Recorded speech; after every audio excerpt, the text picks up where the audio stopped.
and scales incredibly well alongside both of these compositions. If you have it on the Jarvan side, then you know you're not going to be Cataclysm, right? Like, I think it's better for NONGSHIM, but they are going to go for the Twisted Fate pick here, which I think is something Faker has really enjoyed playing. So not only is it a nice pick away for T1's draft, like I think T1 absolutely can play that with Ashe Seraphine, but it means Faker can't play it for the rest of the series because he has found so much success on this pick since its rise to popularity, in part due to his picking of the champion. I think he's 4-0 on it right now in the LCK.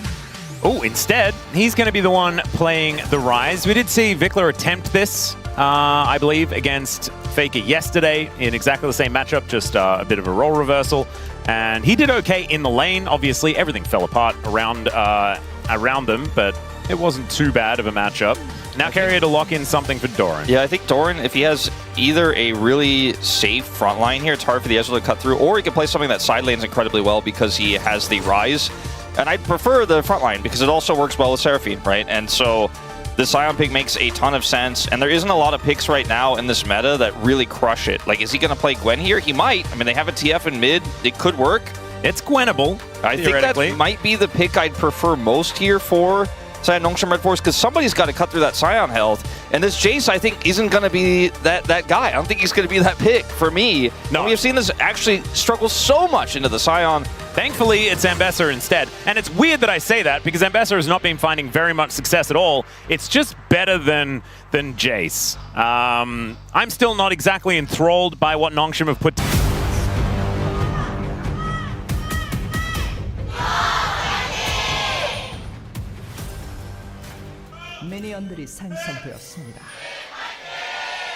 All right, here we are, ladies and gentlemen, onto the Rift 4 game number 1. T1 versus NONGSHIM. As Faker versus Scout, always a fun one. Yeah, it's you know, we've talked about it a few times. We've been fortunate enough to have it already this year, but it's still, when you see those nameplates, I mean, the observers did a great cinematic, you know, looking at the champs walking to the mid lane. It is like, wow, you know, it's 2026 and we still get treated to this now in a domestic league.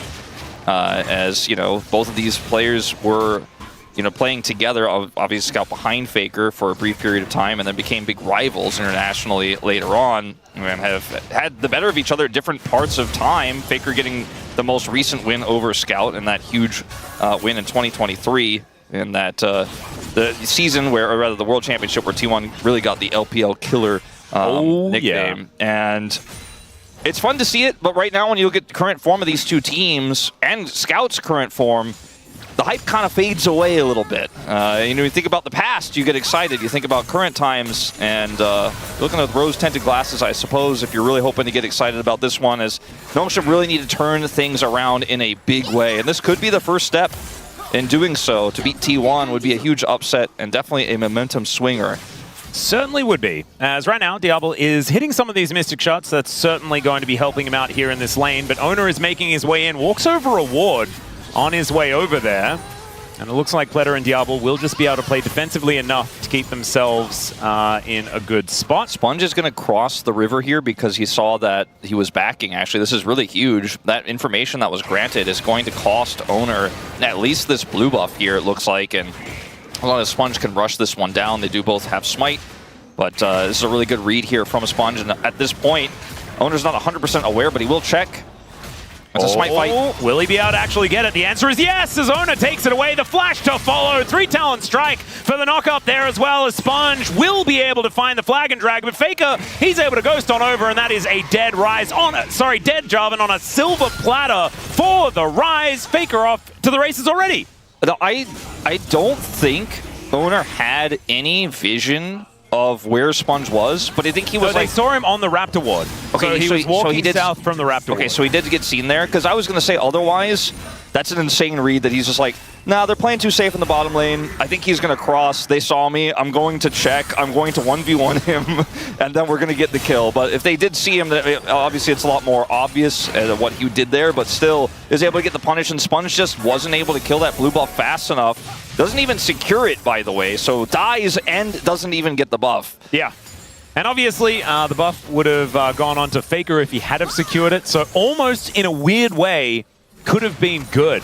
if Sponge picked it up, so that then the Rise would be able to get a lot of extra money, as Pleta could just be dead here. Pays picks it up, and Scout is almost dead as well. Sponge looking to try and get his revenge, though, and Scout will be able to make it to relative safety. Oner moving in, though. That means that Faker is going to survive. Scout needs to be a little careful, but will be able to just secure this cannon and get himself out of there. Already T1, though, 1.2 thousand gold in the lead. And that is 6,000 assists. So it took us just under 4 minutes, and Keria makes it to 6K, third in the league. Only one under Lehens. Lehens is like, it's not fair, I'm not in this game. He could have challenged, as Keria is going to be moving up to second place with any sort of assistance.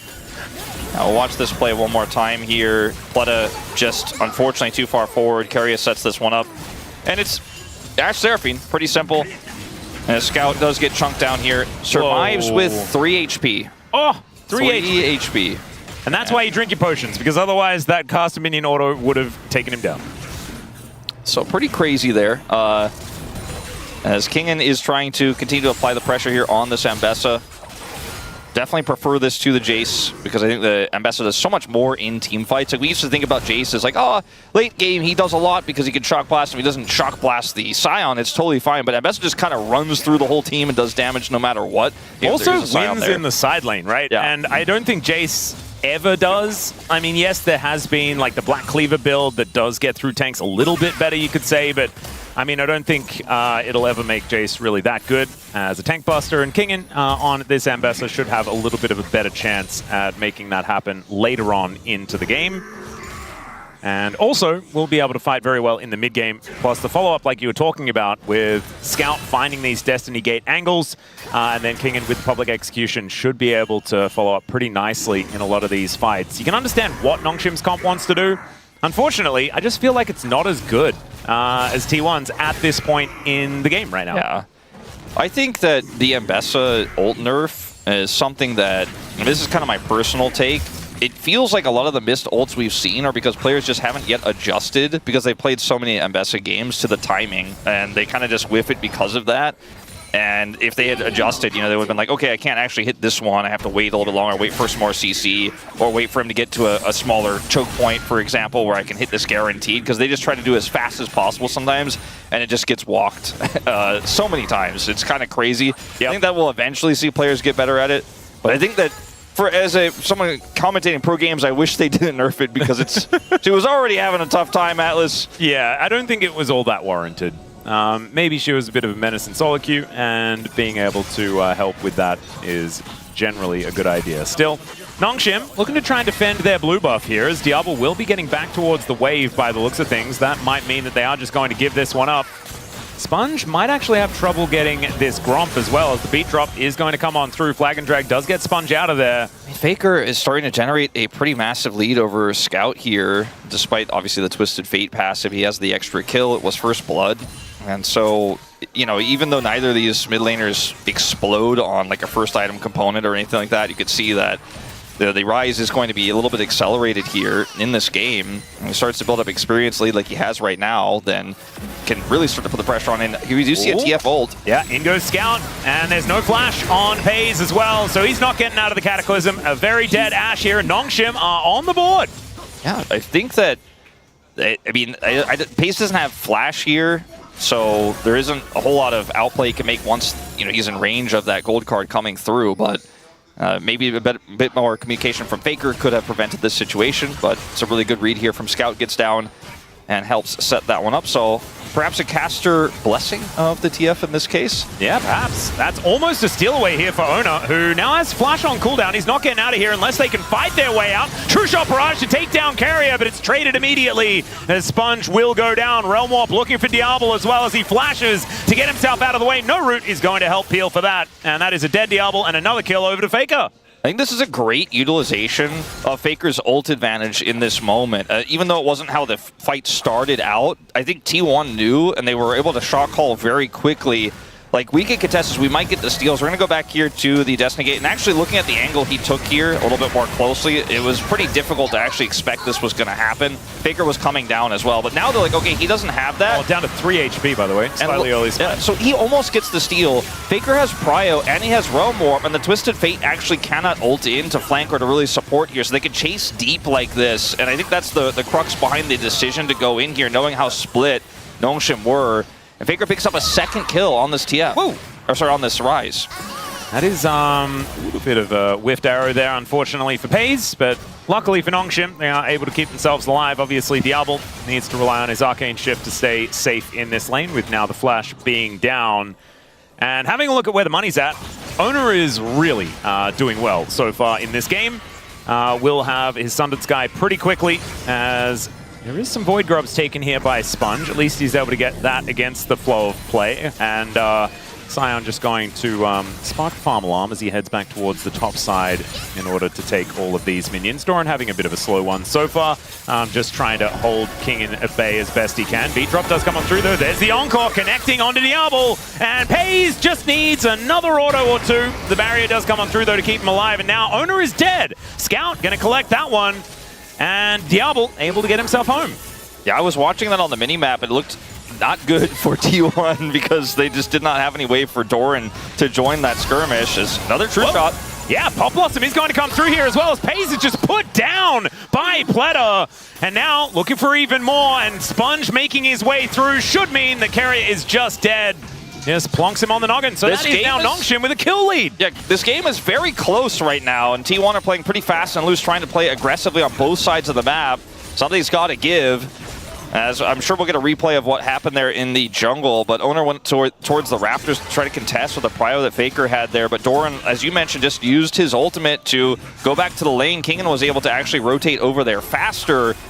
So see how this one eventuates. Look at where Kingen is on the minimap while this is being challenged. I think this is just pure greed out of Oner. Despite the fact that Faker is here faster, the Ambessa comes over, hits the ultimate, Scout is able to show up. Sponge can buy so much time here with the Cataclysm, and Faker just doesn't have the damage to secure anything back on the other side. And then here, great play from Pleta. Gets the double knock up here, and Diablo stays even though he's low, because that's who he is. He likes to play on the edge. They're calling he's got no flash, and he just tells Sponge to take the kill, and he does. Yeah, take the kill. No flash, no flash. Just go and kill him. And that is precisely what they did. And man, I asked for it earlier on before the game. Make Orcs' life easy by giving us some good things to talk about as far as Pleta is concerned. And already, this Nico sitting on 2-1 and 2. Stole away that first kill, which is not exactly the greatest here, but 4 out of 5 as far as kill participation, looking absolutely fantastic here on this bottom side. And we were going to say that this was going to be the difficult lane, right? And so far, NONGSHIM very competitive. And Diablo working towards that first item, should have that 2-item spike relatively soon. And that is going to be when NONGSHIM really come online. Especially because Scout is getting towards a second item as well, right? That Lichbane, the Rapid Fire Cannon should be coming in relatively soon. And that's when NONGSHIM's comp really does start to work. Okay, there is Sponge in the vicinity here. They're going to try to punish him, but no route to connect, so he should be able to clear that and get out.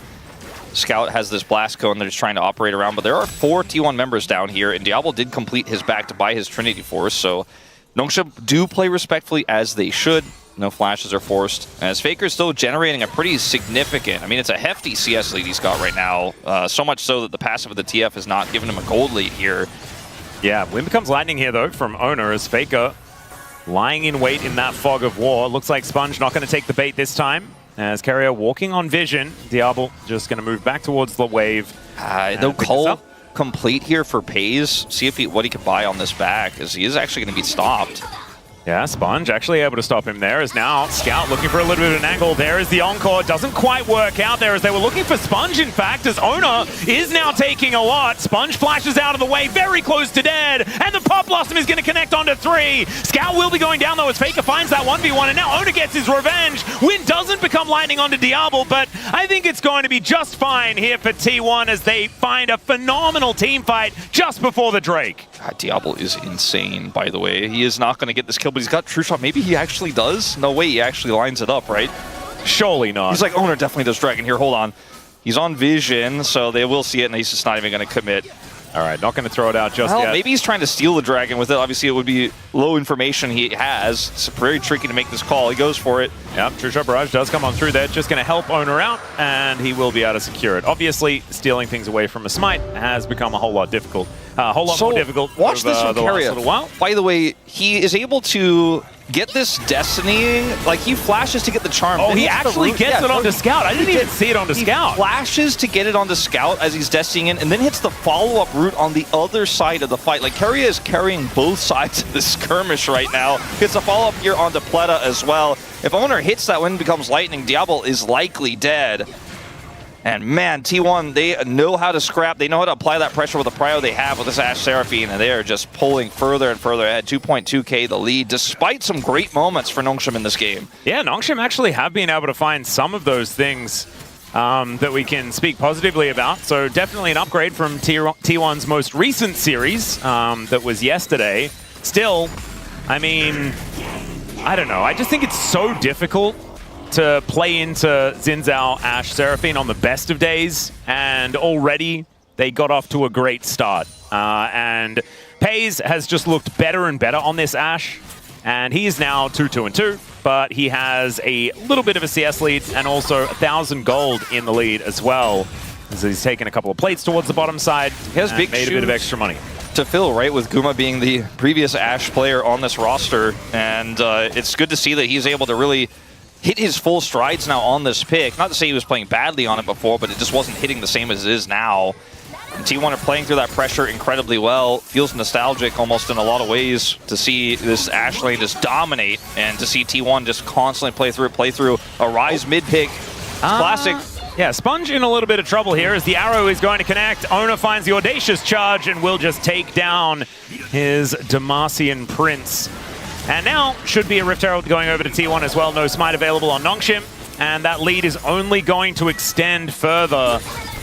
Oh dear. It was looking so good until it wasn't. That Pop Blossom also going to go in that category as Pleta doesn't quite find it. Does get the flash out of Pays though. That is going to be important as that gate was not important.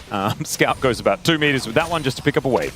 Yeah, he basically looked like he was opening the gate to see if the newspaper arrived. And he was like, I guess not. Closed the gate right away. There was some news that he really wanted to get. His Nintendo Power Magazine's not coming today, I guess. As we do have Kingen on this crazy flank. Will be spotted, though, so he's actually just going to get delayed on his back. And look at the Faker push topside. There is no answer, like, at all. They're going to get maybe that whole turret. Sponge alone isn't going to be able to deal with this. And Kingen doesn't have TP because he went for that flank. So Faker's just like, thanks for the money, man. Yeah. I'm robbing you blind. And that cannon just going to go to the wayside. Sponge just going to prioritize his camps. And yeah, that means that NONGSHIM fall to about 3.4k behind. That's going to get even bigger if they do complete that topside turret. Scout does have TP, so he comes up there to defend it, but it's lost a lot of its plates. And Pays now has 2 items complete. Diablo not quite there yet. And the Hex Optics and the Phantom Dancer makes this Ashe very, very scary as she looks to kite around these NONGSHIM members. And yeah, there is a bit of range in this squad, but if it's Kingen that's trying to get on top of him, yes, he has a whole bunch of dashes, so maybe Pays can outplay that with the items that he now has put together. This comp has so many peel tools is the other problem. I mean, that's what happens with Ashe Seraphine, right? As Seraphine can engage, but also just keeps your Ashe safe, but you have a Scion, you have a massively fed Xin in your corner as well, and it's Oner piloting it. As you can see here, he's utilizing that advantage quite confidently at the moment. So it's really hard to kill Pays in any situation. Look at the boots of choice here for Diablo. You know, he's got his carry pants on. He knows what he's got to do. The gluten is coming out as now Keria. Oh, the flash actually towards Pays here as they do look to capitalize on that lack of flash, but unfortunately, it just does not work. Doran going to show up here as well as Kingen going to be held in position and wiped out. Oner is dealing with Scout towards the north of the fight, and Pleta and Diablo now just wondering what the heck they're supposed to do. Oner flashes in the end as Diablo gets out of the way of the wind becomes lightning, but T1, they should be able to deal with this outer turret. The gold lead is just going to explode, and it looks like their form from yesterday has carried over. Isn't it crazy when sometimes when you say something on a cast, it just comes true right afterwards. You're like, they've got a lot of appeal for him. I don't think they can get on him. And NONGSHIM was like, oh yeah? Let's see. And yeah, I mean, the Seraphine's there. right? That's the crux of this, is when you fall behind, this comp is so oppressive, and it is so strong early as well. That's why Ashe Seraphine is just shouldn't be given over. Look at this engage. Keria is just like, nah. By the way, also hit Scout again on the Destiny. Like, he is doing so much work, and FaZe is just like, well, I guess go kill them. Thanks for the help, guys. I don't have enough health to really follow, but you got this. Oner's red buff ticks away, so he has to commit the flash here, but he does end up getting the kill there as well. And it looked like this game might have been interesting early. Yeah. But it has really changed the game state quite a bit. It is looking a little bit less like I don't know what's going to happen. Yeah. I think I do know what's going to happen to Sponge here. I think Sponge may find Keria and then go away because T1 are a little bit too frightening. They didn't have the information as to where the other members were, so they will just be backing away. Look at Faker's experience compared to Scout. He is 2 levels up. Oh my goodness. He has been spending so much time in the sidelines, but he's been roaming to fights and picking up kills. So he's got the gold lead and the XP lead. And that turret on the top side is, I think, where T1's next focus is going to be, because if they take that off the map, there's so much more power around the spawning Baron. And, you know, surprise, surprise, T1 with a 5.5k gold lead got their eyes on it with an Ashe that is getting closer to that 3rd item. Yeah, Infinity Edge on the way. Does still have the remnants of his cull there as well that did cash in.